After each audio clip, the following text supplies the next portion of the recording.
Afternoon ബ്രേക്കിംഗിലേക്ക് വീണ്ടും കൃഷിമന്ത്രിക്കൊപ്പം വാർത്താ സമ്മേളനത്തിൽ കൃഷി വകുപ്പ് ഡയറക്ടർ ശ്രീറാം വെങ്കിട്ടരാമൻ പങ്കെടുത്തതിൽ മാധ്യമപ്രവർത്തകരുടെ പ്രതിഷേധം.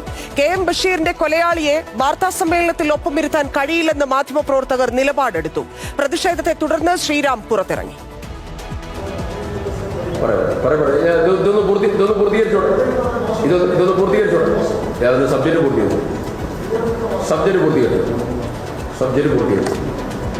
ഒന്ന്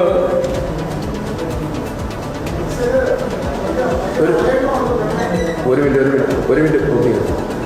ഇതൊന്ന് സബ്ജക്റ്റ് ഒന്ന് പൂർത്തീകരിക്കട്ടെ.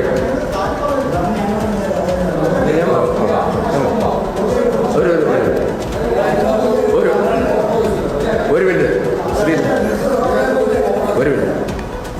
അപ്പൊ ഈ പദ്ധതി ഇതുമായി ബന്ധപ്പെട്ടുകൊണ്ട് സലീം മാലിക് ചേരുന്നു. സലീം, അങ്ങനെ ഇരിക്കാൻ പറ്റില്ല.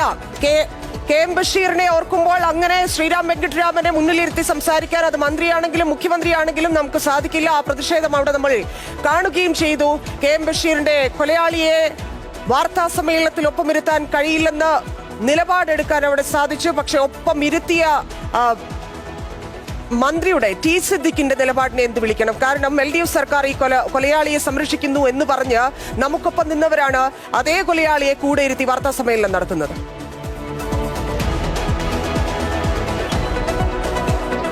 തന്നെ വാർത്താ സമ്മേളനം തുടങ്ങി അതിന്റെ ഒരു ഘട്ടം കഴിയുമ്പോഴാണ് കൃഷിവകുപ്പ് ഡയറക്ടർ കൂടിയായ ശ്രീറാം വെങ്കിട്ടരാമൻ ഞാനിപ്പോൾ ഈ നിൽക്കുന്ന ഈ വാർത്താ സമ്മേളനം നടന്ന സ്ഥലത്തെ ഈ കസേരയിലേക്ക് വന്നിരിക്കുന്നത്. അപ്പോൾ തന്നെ മാധ്യമപ്രവർത്തകർ നിലപാടെടുത്തതാണ്, കൃഷി ഡയറക്ടർ അല്ല ആരാണെങ്കിലും ശരി, നമ്മുടെ സഹപ്രവർത്തകനെ കൊലപ്പെടുത്തിയ കേസിലെ പ്രതിയെ ഇവിടെ ഇരുത്തിക്കൊണ്ട് ഈ വാർത്താ സമ്മേളനം നടത്താൻ കഴിയില്ല. അങ്ങനെ നടത്തുകയാണ് എങ്കിൽ നമ്മൾ ബഹിഷ്കരിക്കുമെന്ന്. അപ്പോൾ ഇതൊന്ന് ഈ ടോപ്പിക് ഒന്ന് പറഞ്ഞു തീരട്ടെ എന്നായിരുന്നു കൃഷിമന്ത്രി ടി സിദ്ദിഖ് എടുത്ത നിലപാട്.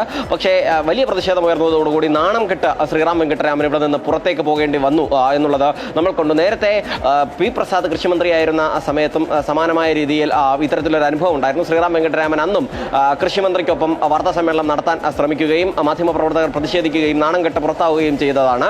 അതിന് പിന്നാലെ വീണ്ടും അദ്ദേഹം ഏതെങ്കിലും നിലയിൽ ഒരു അബദ്ധം എന്ന നിലയിൽ കൃഷി വകുപ്പിന്റെ ഒരു പരിപാടിക്ക് അതിന്റെ വാർത്താ സമ്മേളനത്തിൽ കയറിയിരിക്കാമെന്ന് കരുതിയതല്ല.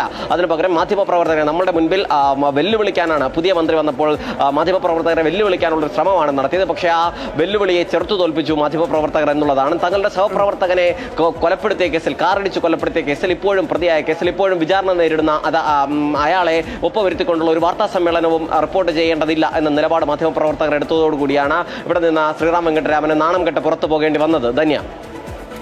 ഇതിലെ സർക്കാരിന്റെ നിലപാട് കൂടി വ്യക്തമാവുകയാണ്. ആ കേസുമായി ബന്ധപ്പെട്ട് നേരത്തെ ഞാൻ പറഞ്ഞതുപോലെ ആ സമയത്ത് സർക്കാരിനെ എതിർക്കാൻ, അന്നുണ്ടായിരുന്ന LDF സർക്കാരിനെ എതിർക്കാൻ മാത്രമായുള്ള ഒരു ആയുധം മാത്രമായിരുന്നു കോൺഗ്രസുകാർക്ക് KM ബഷീറിന്റെ മരണം എന്നുള്ളതാണ്. സലീം മാലിക് പറഞ്ഞ പോലെ സലീമിനോ ഇല്ലെങ്കിൽ VV അരുണിനോ അവിടെ ഇരിക്കുന്ന തിരുവനന്തപുരത്തെ മറ്റൊരു മാധ്യമ പ്രവർത്തകർക്കും അങ്ങനെ ബഷീറിനെ മറക്കാൻ സാധിക്കില്ല. ശ്രീറാം വെങ്കിട്ടരാമൻ ഇരിക്കുന്ന ഒരു വാർത്താ സമ്മേളനത്തിൽ ഇരുന്ന് ചോദ്യങ്ങൾ ചോദിക്കാനോ അത് പറയുന്നത് കേൾക്കാനോ പോലും സാധിക്കില്ല എന്നുള്ളതിന്റെ പ്രതിഷേധമാണ് അവിടെ കാണിച്ചിരിക്കുന്നത്. പക്ഷേ ആ കേസിൽ ഒരേ ഒരു പ്രതിയായ ശ്രീറാം വെങ്കിട്ടരാമനെ കൂടെ ഇരുത്തിയതിൽ ടി സിദ്ദിഖ് വീണ്ടും മറുപടി പറയേണ്ടി വരും എന്നുള്ളതാണ്. സലീം മാലിക്കാണ് വിവരങ്ങൾ നൽകിയത്.